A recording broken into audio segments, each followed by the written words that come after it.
पाकिस्तानी कैदी सनाउल्लाह की चंडीगढ़ के पीजीआई में मौत हो गई। सनाउल्लाह जम्मू जेल में एक कैदी के हमले के बाद बुरी तरह घायल हो गया था। सनाउल्लाह की किडनी समेत अन्य अंगों ने काम करना बंद कर दिया था। सनाउल्लाह किडनी फेलियर के साथ हाइपोथर्मिया का भी शिकार हो गया था। पाकिस्तान ने सनाउल्लाह का शव मांगा है। फिलहाल उसके पोस्टमार्टम के लिए एक मेडिकल बोर्ड बनाया गया है। पोस्टमार्टम के बाद सनाउल्लाह का शव पाकिस्तान को सौंपा जाएगा। सुप्रीम कोर्ट ने भ्रष्टाचार के एक मामले में जेल में बंद वाईएसआर कांग्रेस के नेता जगमोहन रेड्डी की जमानत याचिका खारिज कर दी है। कोर्ट ने कहा है कि जगन की रिहाई से मामले की जांच में बाधा आएगी। जगन इस समय हैदराबाद की जेल में बंद है। जगन की रिहाई होने के बाद सबूतों के साथ छेड़छाड़ किए जाने और गवाहों को प्रभावित किए जाने की आशंका से इनकार नहीं किया जा सकता। इससे पहले सीबीआई की एक विशेष अदालत ने वाईएसआर कांग्रेस प्रमुख वाईएस जगमोहन रेड्डी के आय से अधिक संपत्ति रखने के मामले में आरोपी वी विजय साई रेड्डी की 2 याचिकाएं खारिज कर दी थी। 2G मामले में नीरा राडिया को सीबीआई की गवाह के तौर पर पिछले साल 5 दिसंबर को अदालत में पेश होना था। राडिया ने इस आधार पर 3 महीने का समय मांगा था कि उन्होंने न्यूरोलॉजी संबंधी समस्या के लिए सर्जरी कराई है। सीबीआई के पूर्व संचार मंत्री ए राजा और अन्य के खिलाफ 2 अप्रैल 2011 को दाखिल अपने आरोप पत्र में राडिया को मामले में अभियोजन पक्ष का गवाह बनाया था। अब राडिया 28 मई को अदालत में पेश हो सकती है।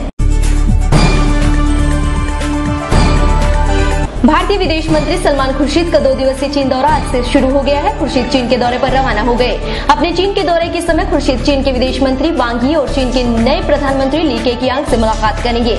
विदेश मंत्री सलमान खुर्शीद ने कहा है कि सीमा पर उपजे गतिरोध का समाधान करने में भारत और चीन ने काफी परिपक्वता दिखाई है।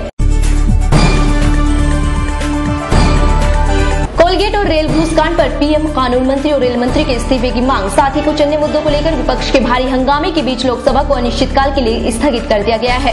गौरतलब है कि बजट सत्र का दूसरा चरण 22 अप्रैल को शुरू हुआ था। उसके बाद से लगातार 11वें दिन भी विपक्ष का हंगामा जारी रहा।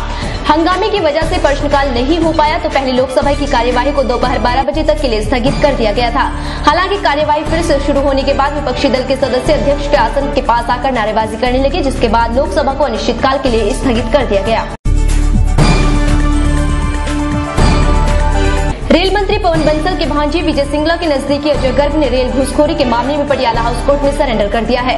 कोर्ट ने अजय गर्ग को 9 मई तक के लिए सीबीआई रिमांड पर भेज दिया है। खबरों की माने तो अजय गर्ग सीबीआई को छानबीन में सहयोग करने के लिए तैयार हैं। आपको बता दें कि इससे पहले अदालत ने गर्ग के अलावा सिंगला, नारायण राव मंजुनाथ और संदीप गोयल को 9 मई तक के लिए सीबीआई रिमांड पर भेज दिया है। पार्टी ने कर्नाटक में अपनी कुछ कमियां स्वीकारते हुए कहा कि बीएस येदियुरप्पा की बीजेपी छोड़ने से पार्टी को भारी नुकसान हुआ है। जहां पार्टी के महासचिव राजीव प्रताप रूडी ने कर्नाटक की हार को स्तब्ध और चिंतित बताया, तो वहीं दूसरी ओर पार्टी के वरिष्ठ नेता रविशंकर प्रसाद ने बीएस येदियुरप्पा को बीजेपी की हार का मुख्य कारण बताया। हालांकि उन्होंने येदियुरप्पा से दूरी बनाने के फैसले को जायज ठहराते हुए कहा कि भ्रष्टाचार के गंभीर मुद्दे थे और लोकायुक्त ने भी इनका संज्ञान लिया है। वहीं कांग्रेस नेता सज्जन कुमार को 1984 के सिख दंगा मामले में बरी करने के अदालती फैसले को सीबीआई दिल्ली हाईकोर्ट में चुनौती देगी। आपको बता दें कि सीबीआई को याचिका दाखिल करने का ठोस आधार मिल गया है। गौरतलब है कि दिल्ली के कड़कड़डुमा कोर्ट ने 30 अप्रैल को 29 साल पुराने मामले में सज्जन को बरी कर दिया था, जबकि 5 अन्य आरोपियों को दोषी ठहराया गया था। कोयला घोटाले की सुनवाई के दौरान सुप्रीम कोर्ट ने जांच एजेंसी सीबीआई को स्वतंत्र करने की बात को सबसे अहम बताया।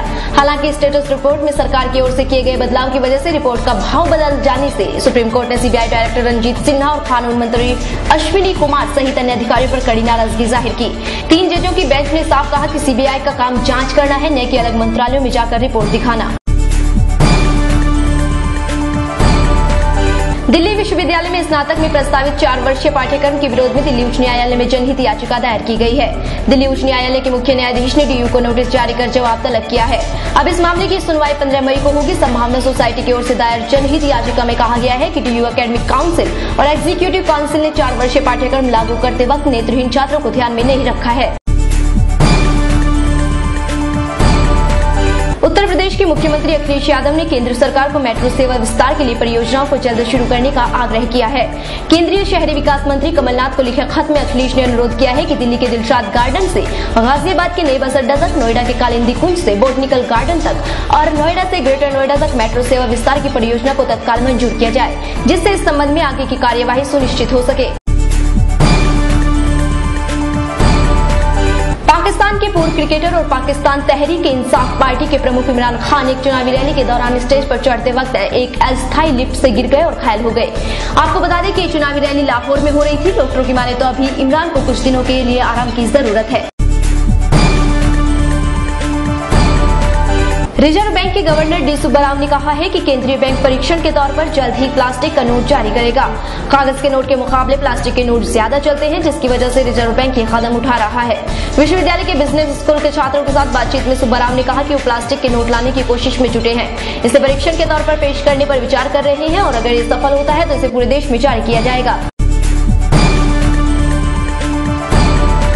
वहीं हुंडई मोटर इंडिया के अगले 2 साल में 4 नए मॉडल पेश करने की योजना है, जिनमें कॉम्पैक्ट SUV भी शामिल है, जिससे बाजार में उनकी स्थिति मजबूत होने की संभावना है। आपको बता दें कि कंपनी इस साल नई कॉम्पैक्ट कार पेश करने वाली है और 4 मीटर से कम लंबी सेडोन पेश कर मारुति सुजुकी डिजायर और होंडा की अमेज के साथ मुकाबला करने पर भी विचार कर रही है।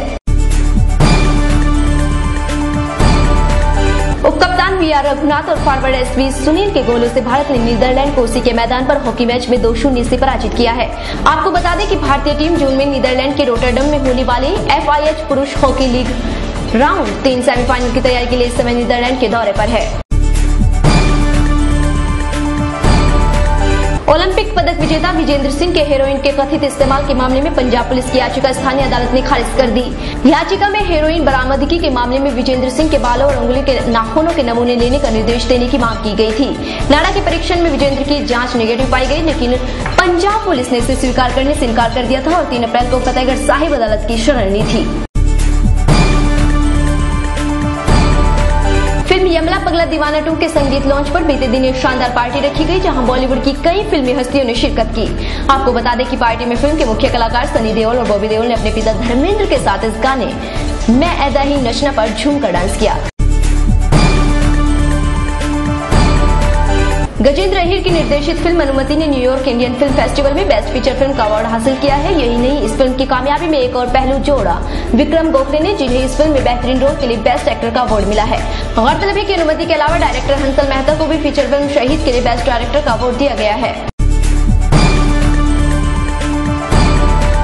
इशकजादे फिल्म से बॉलीवुड में कदम रखने वाले अर्जुन कपूर अब कई और फिल्मों में अपना जादू बिखेरते नजर आएंगे। जहां अर्जुन फिल्म औरंगजेब में एक अलग अंदाज में दिखेंगे, तो वही फिल्म 2 स्टेटस में भी वो एक अलग गेटअप में नजर आएंगे। अर्जुन का कहना है कि वो एक एक्टर है, स्टार नहीं। अर्जुन की माने तो उनकी नजर में असली स्टार रणबीर कपूर हैं। वहीं बॉलीवुड निर्देशक करण जौहर की माने तो फिल्म उद्योग में नई प्रतिभाओं को अवसर मिलना चाहिए। करण प्रतिभा का सम्मान करते हैं और उसी पर यकीन भी। उन्होंने अपनी फिल्म निर्माण कंपनी धर्मा प्रोडक्शन की फिल्म गिप्पी के निर्देशन का जिम्मा नवोदित निर्देशिका सोनम नायर को सौंपा है। करण ने गिप्पी का निर्देशन कर रही सोनम नायर को एक प्रतिभाशाली युवा निर्देशिका बताया।